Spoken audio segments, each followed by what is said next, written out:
Welcome to the Hot Chicks Write Hot Books podcast with Jen Foster and Melanie Johnson, where authors give you their inside secret tips on how to be a successful best-selling author. Hi, I'm Melanie Johnson along with Jen Foster, your host. If you would like to publish and write your book, we invite you to come to one of our book writing retreats. You can go to bookwritingretreat.com, or if you'd like to work with Jen and I one-on-one, you can go to eliteonlinepublishing.com, and we would love to help you write and publish your book. Today we have Dr. Suzanne Mouton-Odum as our guest.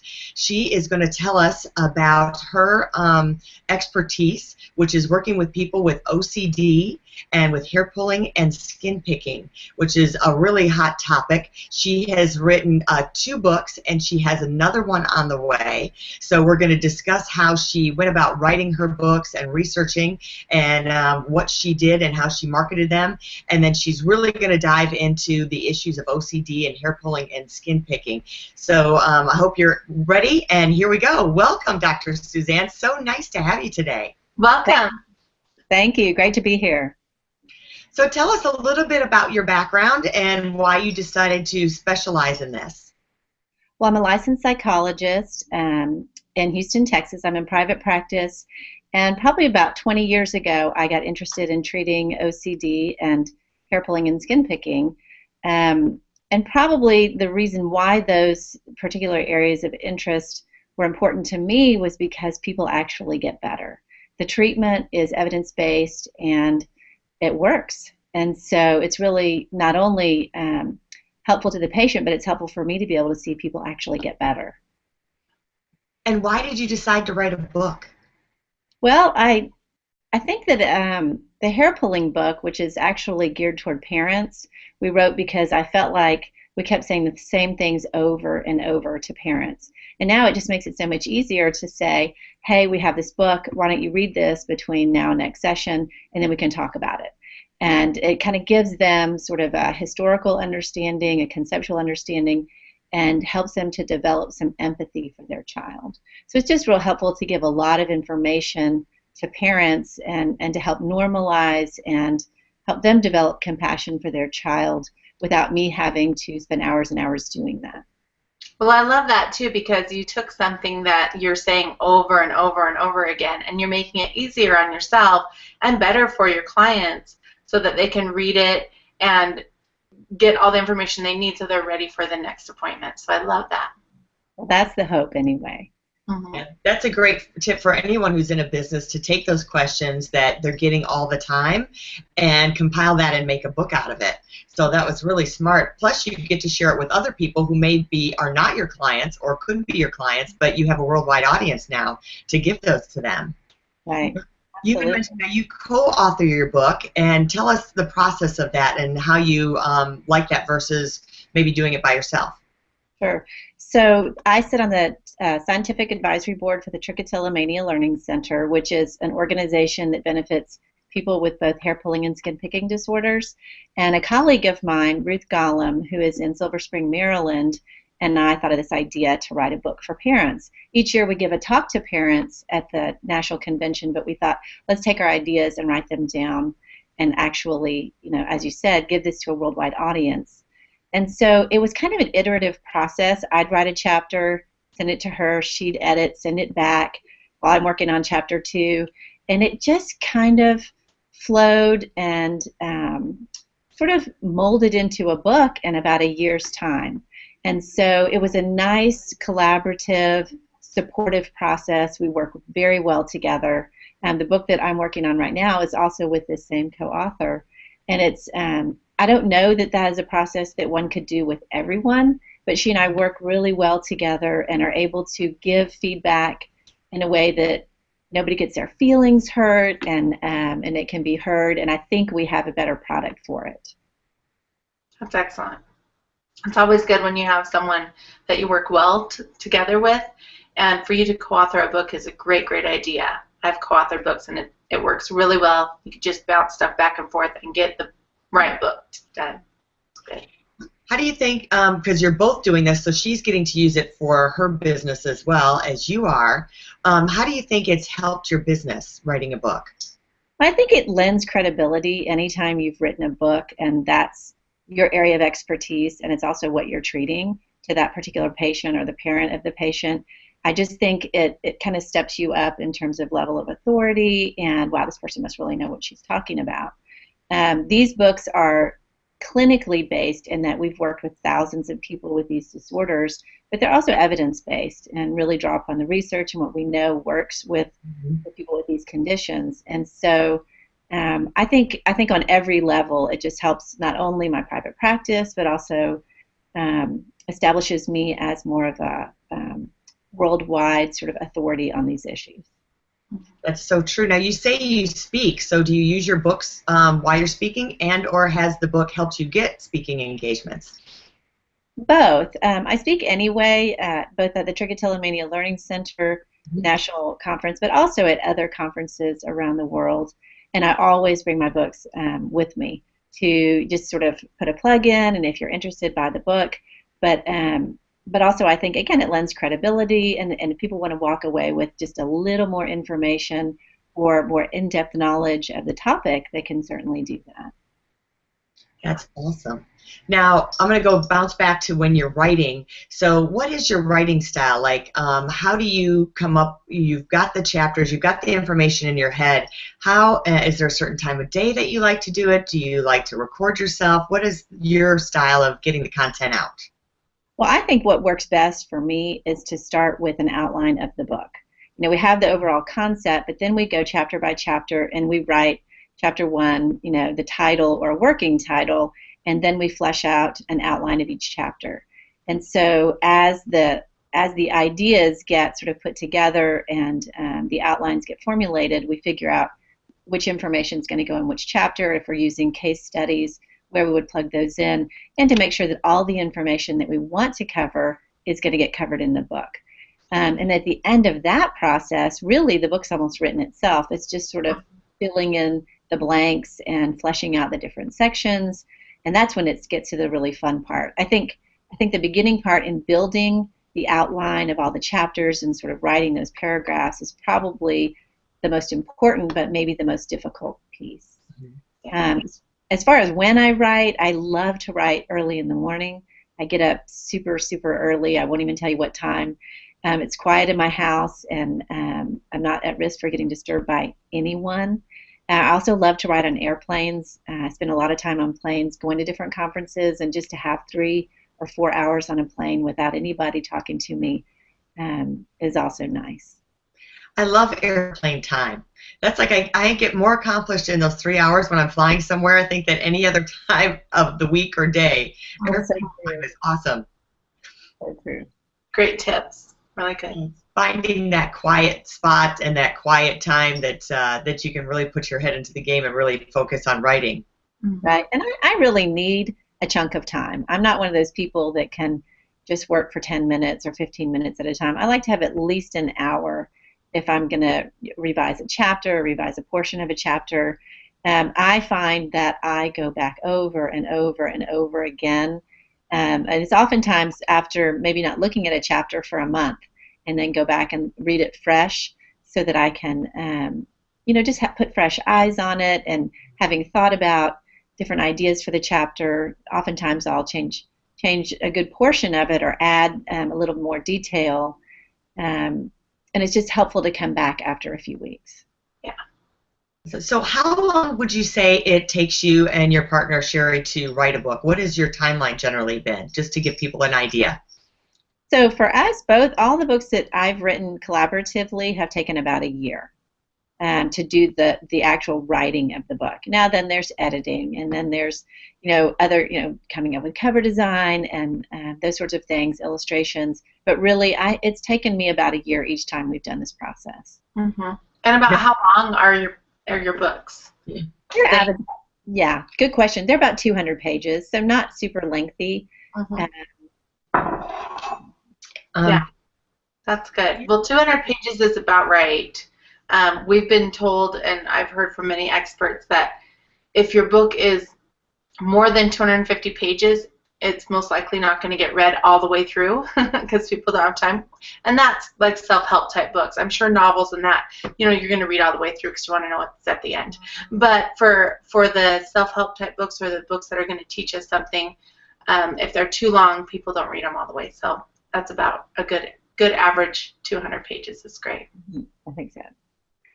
Yeah, now you had shared with me, we had a conversation before that about you had taken one book. Kind of tell me about that you have actually 3 books on Amazon, but tell us the story about the second book and what you did with that.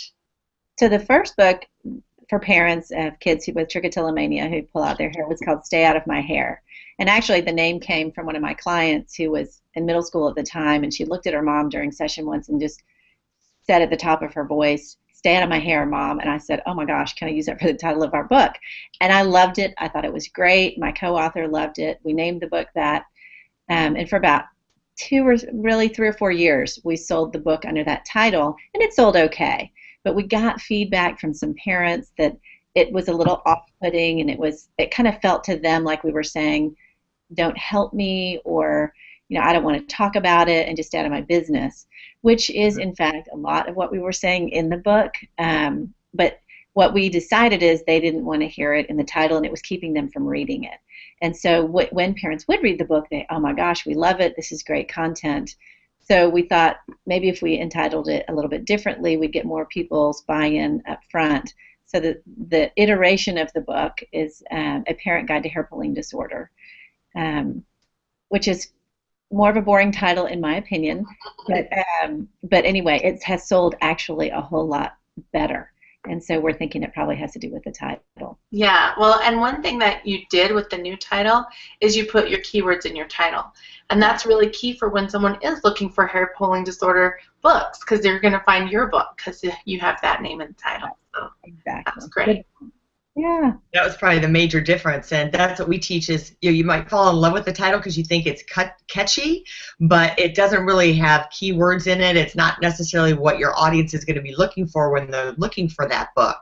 Right. So yeah, we really consult on that because you think, oh, this sounds so great and you love it, but it's not necessarily what your audience is going to love, and there's good ways to even test that kind of stuff afterwards. Right. Yeah. So the next book that I wrote with a different co-author, the one on OCD, is called Out of the Rabbit Hole, A Roadmap to Freedom from OCD.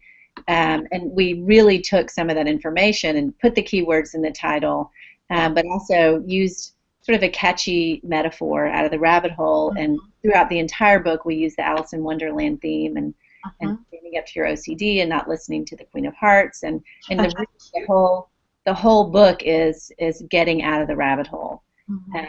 And that book was written with my co-author who actually suffers with OCD and had been in treatment with another psychologist here in Houston and did beautifully in treatment, and became an acquaintance of mine and now is a friend. And she's a fiction author. And so it almost reads like a fiction novel. It's her story. It's sort of how she developed OCD and how she got out of the rabbit hole, and I just kind of helped tell the story from a psychology perspective, how the treatment works, what she did that helped lead to her improvement, and how the process works. So that was a super fun book to write. Well, that kind of leads us in. Tell us a little bit about what OCD is and what some of your top treatments are that really help people overcome it. Because, you know, some people may think you can never overcome it. It's just kind of a Band-Aid on it. But you're saying really you can really cure this. Well, and I hate it when people say that. You know, there's no cure for OCD. And I think that's sort of like saying there's no cure for diabetes. Well, people manage their diabetes all the time to where it's not an issue for them. And I think OCD is the same. So there's sort of a misfire in the brain where a person is alerted to sort of these false alarms, thoughts that generate great anxiety for them. And there's all different flavors of OCD. It could be a fear of harm to oneself or a fear that you might harm someone else. And that could be contamination. That could be through violent thoughts or images, sexual thoughts or images, superstitious kinds of thoughts. If you step on a crack, you break your mother's back, those sorts of things. And so what OCD means is there's a thought or an obsession which raises a person's anxiety. to an extreme degree, and then they perform some action or compulsion or what we call a ritual that reduces their anxiety. And that is very powerful. And so they learn really quickly, oh, if I just do this thing, whether it's check the door 15 times or wash my hands or whatever it might be, that will make me feel better. And so it becomes more of an anxiety management tool that helps people in a way feel in control of their anxiety, but the truth is it's very out of control. People spend 7, 8, 10 hours a day engaging in these rituals just to get that instant gratification, which 10 minutes later starts building again. So the treatment is exposure response prevention, which is to help a person to allow that thought to be there, to allow that anxiety to be there, and to not perform the compulsion or ritual, which really makes their anxiety kind of skyrocket for a little bit. And then over time, that anxiety comes down naturally, and they realize, oh, that bad thing that I was so frightened of happening didn't happen. And they learn, I can live through this, I can survive it, and after much, much practice, eventually don't even need to perform the compulsions. Yeah, and I have to say, I have a son who has OCD, and we went to go see Dr. Suzanne, and he had a terrible twitch. I mean, he was twitching and making noises, and he was doing it every 3 seconds. And literally, when we walked into her office, I would say it was maybe 10, 15 minutes later that he became calm and stopped. She walked him through this process, and it was like a miracle. You'd think this couldn't happen. It couldn't stop right away. And my son looked at me and said, I can't believe it was this easy. I feel so stupid that it was that simple to get rid of this. And well, that was lucky. And he was so great. He's such a, he was so open to the idea of embracing sort of the thoughts or the scary images. And so that was one of those perfect examples of how ERP works. Unfortunately, it isn't always that simple and straightforward, and as he learned, it really does take practice over time, because a person who suffers with OCD is sort of wired toward that, and so if they don't keep practicing and keep sort of doing this exposure and response prevention process, the obsessions and compulsions can sneak back in. And so so it's not just, I mean, I don't want to give the impression that this is just a 10, 20-minute intervention and then it's over. Yeah, and I will attest that we have come back in for, I would call them tune-ups, because it does kind of creep back in. It's almost like, you have to just kind of stay on top of it and have your little tune-ups to make sure you're staying on track. But it's really amazing that it does work so well. And there's quite a few people that suffer with this. The hardest part about treatment for OCD is that it requires a person to sacrifice a little bit. And the same is true for hair pulling and skin picking. That's a different intervention, although there's some similarities, but it's actually kind of a different intervention. But both of them require you to feel uncomfortable, whether you're wanting to pull a hair or wanting to pick on a part of your body or wanting to perform some sort of a ritual, and you're not going to do it. That really requires a willingness to sit with that discomfort and to let it pass. And some people are ready to do that, and some people aren't. And so a lot of times in treatment, I spend time helping people move toward readiness, helping people open up to the idea that I'm going to not do these behaviors or not get this immediate gratification. I'm going to sit with this discomfort for a period of time and let that be okay. It's almost overcoming the fear of getting better and doing that. I mean, so many things in life you have to overcome and get to that next level and do something that takes you out of your comfort zone and makes you vulnerable. Right. Yeah. Well, some people have an idea that we're not supposed to feel anxious and that anxiety is bad. And the truth is, anxiety keeps us alive.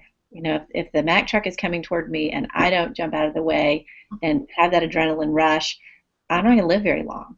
If my child wanders off at 10 o'clock at night and I don't panic and go look for him, there might be a bad outcome. And so anxiety is super important for us for survival. And people start to develop these beliefs that I'm not supposed to feel this way. This is a bad thing. I have to make this go away. And part of sort of my philosophy and belief system is if we can all embrace the fact that sometimes we're just not going to feel great. Some days are better than others. Sometimes I feel profound sadness. Sometimes I'm scared to death. You know, that all of these things are normal and natural feelings, and not to judge them, but to maybe sort of take care of myself through those periods of time, we'd all be a whole lot happier. Yeah, I like how you said that. It's almost like you just have to embrace that anxiety, let it go through and pass, and then figure out, the way not to feel that way again or solve that problem. Or just maybe doing something a little bit different next time, so I won't get myself in the same situation. But the truth is, there's always going to be anxiety. You know, things happen. The stock market, the price of oil, I mean, things happen that we can't control. And I think for people with anxiety, it really becomes about control and trying to control things that we can't control.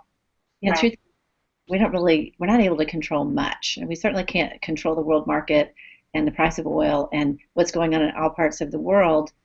But what people start to feel like they can control is their anxiety, whether it's skin picking or hair pulling or performing rituals. That makes their anxiety go away, so they assume that must be a good thing. Well, sometimes we use inappropriate strategies, and we're all guilty of that. I tell parents that all the time. I mean, people use alcohol or cigarettes or food or shopping or sex or whatever to feel better, and it's not always a great choice. And so part of therapy is learning to manage our anxiety and manage our feelings with good choices that lead to health and wellness, not things that are going to lead just to feeling better, especially if it's going to have other negative consequences. Yeah. So what would be a process? I mean, even the general public, like you say, we all have things that go wrong in our life, the stock market, different things that happen. What are tips of how we should do, like the mind process we should go through when things happen so we do make good choices? Well, like I think three-step program. When something bad happens, you should do 1, 2, 3, or think of it in this way. I know it's not that simple, but just to... Right. So I'm a cognitive behavioral therapist, and so we always want to look at what we're thinking, okay? And every one of us has a thought process. I always say the person that lives in your head that talks to you all day. Well, if we really start to look at how we talk to ourselves and how we think about things, we start to get a lot of information. You know, are our thoughts really spending time about worry or about the past, or we do really self-critical thoughts or fearful thoughts, catastrophic thoughts? So the first step is sort of analyzing, how am I thinking about situations, and is it rational? Am I really going to die if I'm 5 minutes late? Probably not. So, you know, it might be uncomfortable, it might be a bummer, but it's going to be okay in the end. And that might be a silly example, but people really kind of catastrophize, which leads to extreme feelings. So extreme thoughts lead to extreme feelings. And so most of the time people come to therapy because they feel uncomfortable. And I always say, well, let's go back and look at your thinking. And then the third piece is our behaviors. What are we doing to manage those feelings? And so if we're having extreme thoughts and extreme feelings, we might have extreme behaviors like rituals or avoidance or panic or anger or, you know, substance use and abuse.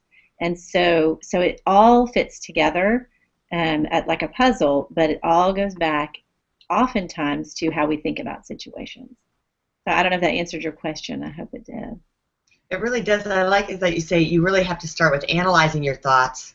What am I thinking? Where am I going with that? Because the thoughts lead to behavior. Right. Yeah. And feelings don't just drop out of the sky. I tell clients that all the time. You're feeling really bad. Well, let's go back and think, what were you thinking about? What are you worried about? What is that feeling based on? Oftentimes, saying it out loud, people will realize, well, that's ridiculous, or I know that's not going to happen, or, you know, that's a catastrophic outcome, that the likelihood is very, very small that that would actually happen. But because it exists in our head, a lot of times we assume it's true. And so really analyzing that, writing it down or saying it out loud, and that's kind of the beauty of therapy, is we're saying things out loud that before were in the dark recesses of our mind, feeling very scary and worrisome, and when we say it out loud, we can go, okay, well, I know that's ridiculous. And sort of normalize it and move away from it. But each of us develops sort of thought patterns in our minds, and just becoming mindful of sort of your individual thought patterns can be super helpful in sort of looking at how you feel and how you behave. And I have all of my clients sort of monitor, notice, and be mindful of just where does your brain go most of the day. Are you worrying about the future? Are you planning your next move? Are you ruminating about the past and all the mistakes you made? Are you criticizing everything you do during the day? I mean, what's your self-talk? And so much can be learned about how to help a person by understanding those sort of thought patterns. Yeah, I think that's even helpful for someone who doesn't have OCD or hair pulling or the skin issue. Just in everyday life, I'm thinking, gosh, I'm not even really cognizant of what's going on in my head every day. Am I really analyzing how I'm processing things when they go right or wrong? And I've seen where you've done this in therapy, where people actually say something out loud, because I think they keep it in the back of their head. Even myself, or just people who may not suffer from that, do you say what you're afraid of out loud? It takes on a whole different meaning when you say it out loud. It does sound kind of silly. Right. It's helpful. We should all sit around and talk about it sometime. Yeah. At parties. What are you afraid of? You know, I mean, because it does it. And once you hear that other people share some of the same irrational, ridiculous fears or have some of the same irrational, ridiculous thoughts, it does normalize it and helps us to realize this is just sort of what our brains do, and I don't necessarily have to listen. And I certainly don't have to respond in an emotional way or behavioral way to that. I can just kind of say, okay, that was random. I'm having those self-critical thoughts again, and now I'm back to whatever it is, the task at hand. Yeah. I think it's important because, like Melanie said, sometimes we don't even think about that. And I know in my life, I'm busy with work and kids and school and all the different things that has to go on, that you forget to just kind of sit back and say, what was I just thinking? Why am I saying that? And, why am I telling myself that? And like you said, if you do say it out loud, it does usually sound very ridiculous. And if you do challenge it, if that thing happened, so what? What would happen if my daughter made an F on a test? Okay, we'll get past it. We'll move forward. It doesn't mean it's the end of the world, And so I think sometimes we build up all of these potential negative outcomes as the worst thing that could happen, when really it's not such an, if you think about the potential outcome, it's not that big of a deal. Yeah, and for everyday people, it's maybe not the twitch, but like you say, you grab for that glass of wine or a drink, or you're eating something because you're stressed out and you start eating things that you shouldn't eat, the comfort food, and it's those other triggers. It's still part of the same symptoms, really. Absolutely. You're covering it up with something, or comforting yourself with something to make it feel better. Well, it's what we call emotion regulation, and there's wonderful adaptive ways to regulate our emotions, and then there's some very maladaptive ways. And I think all of us should take responsibility for how do we take care of ourselves. What do we do when we're stressed? What do we do when we're sad? What do we do when we're frightened? And we can, if we're honest, we'll have a few go-tos that may or may not be good choices, and then really analyzing, are there other choices I could be making that might be healthier for myself, or even 50% of the time if there are other choices, and then to try some of those and do a little experiment. For a week, I'm going to do these other 3 things instead of the things I was doing before, and maybe those would have a better outcome, or at least an equal outcome, and none of the negative stuff. And so absolutely, I think all of this applies to everyone, not just people suffering with obsessive compulsive and related disorders, which are the hair pulling and skin picking and a couple others. But most of all of those things are about emotion and anxiety management. And so that's really what my job is as a psychologist, is to help people to find better ways, more adaptive ways to recognize and intervene, and then lose the importance of some of these maladaptive behaviors that have been causing problems. All right, I'm going to invite y'all to write down for a day your thoughts, analyze your thoughts, and see what you come up with if you're running things of fear, and how you react when something happens, when you're stressed out, or even when you're happy, what you're doing. I think it'd be a great exercise for you. So I invite all of you to do that. Take on Dr. Suzanne's little advice and analyze what your thoughts are and your behavior that you have afterwards. And write it down. You never know. You might get a book out of it when you do it. There you go. There you go. That's good. So tell us, Suzanne, about your next book. So you're in the process of writing it now. Is it specialized in one thing, or what are you going to be writing? Well, I'm actually writing it with Ruth Gollum, who is the co-author on The Parent Guide to Hair Pulling Disorder. And we were invited to write this book, and it's in a book series that's geared toward therapists. Mm-hmm. And our topic is, and this is the one that we were invited to write on this topic of sensory processing issues as they relate to psychological problems. So what that means is oftentimes people come to therapy, children in particular, who are diagnosed with anxiety disorders or other problematic behaviors in children, and really there is an underlying sensory issue. For example, so say a child comes in with a phobia of thunderstorms, and that's not uncommon. But some of these kids, it's not necessarily, I think I'm going to die, or I think there's going to be a flood, or I think my mom might get killed. It is, I cannot stand the way the lightning and thunder sounds and looks. It's a scary flash of light and then a loud boom, and it's painful to my ears and my eyes to hear that. So there's a sensory basis to it.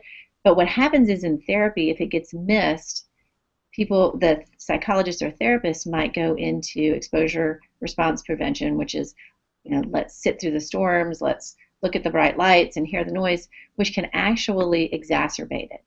And what we've learned through the research is that people don't habituate or get used to those loud noises. They can habituate to the anxiety over time that those loud noises might cause, but they're still painful. And so the intervention is a bit different. And oftentimes these cases are therapy failures. The child didn't get better, the child got frustrated, the child started acting out and avoiding. The parents are frustrated, the therapist is frustrated, because this is a treatment that should work. And it's evidence-based, and why is it not working? Well, it's not working because there's a piece of the puzzle that's missing, and that's that sensory piece. And so really the book is to help psychologists and therapists to identify when sensory dysregulation is what we're calling it, because it really dysregulates the emotional system as well as the sensory system, but how to treat it specifically. So we use a lot of case studies, examples of different disorders, and actually how those disorders get treated. That's great. Yeah, we're excited about it. It's sort of a little talked about topic, especially within psychology, and so it'll be interesting to see how it's received. But we're excited about it. It was a fun book to write, and we started writing in February, and we are just putting the finishing touches on it right now. So we're hoping to have it ready to go by the end of this year. Great. Terrific. Well, show us, I know you have your other books there. Pull up your other books for us so we can see those. So here is Out of the Rabbit Hole, A Roadmap to Freedom from OCD. And the other one is The Parent Guide to Hair Pulling Disorder. And then the subtitle is Effective Parenting Strategies for Children with Trichotillomania. And they're both available on Amazon.com, and both selling pretty steady. And we've been very pleased with the outcome. So it's been a fun process. Well, we're going to put your books on our website as well, and so they can find them there. And do you have a website too for your books? Well, my private practice website is HoustonPsychologists.com. That's psychologist with an S. And if you click on my link, you can see all the resources, including different websites that I've built over the years, and as well these books. Awesome. And I just wanted to say, I wanted to go back to that remarketing that second book and retitling it, that you kept the original book up. So, and then you just updated the new book with the new title, so a little bit of new content and new subtitle. So really, she still can sell both ways. I think that's brilliant that you didn't take the other one down. Well, you're sweet. The problem is the old book is now selling for $800. It's out of print. And so I do get emails every now and again saying, why is this book so expensive? That is ridiculous. And I said, no, buy the new one. I think it's because there's only a few copies left floating around. Oh. Well, you can do that is we print through CreateSpace as well on Amazon, so you can load it up on CreateSpace and make it another paperback and make it available again. Yeah, so that's a great idea. Go in there and do that, so it doesn't have to be $800. Maybe it'll be $8.99 instead. Exactly. That would be nice. Thank you so much for coming today. We really enjoyed it. You gave us a lot of wonderful content and educated us, and I learned a lot. I hope everybody else learned a lot too. So again, we'll have Dr. Suzanne Mouton-Odum's book on our website where you can find it. And we look forward to seeing you next time. We have, if you would like to write your book and be a #1 bestseller, you can join us at our book writing retreats. We go down to the Dominican Republic, down at a villa. We stay at our own private villa. We have breakfast served to us by a chef every day. We have our own private pool, and we sit at the beach, and you write your book, and Jen and I help you with it every step of the way, and then we market and launch it for you. And if you'd like to work with us one-on-one, you can do that as well. You can contact us at eliteonlinepublishing.com, and for the book writing retreats, it's bookwritingretreats.com. So we'd love to have you join us either way and make you a #1 best-selling author. Thanks again, Dr. Suzanne. For more information, you can visit our website at hotchickswritehotbooks.com, or you can text your name and email address to 832-572-5285.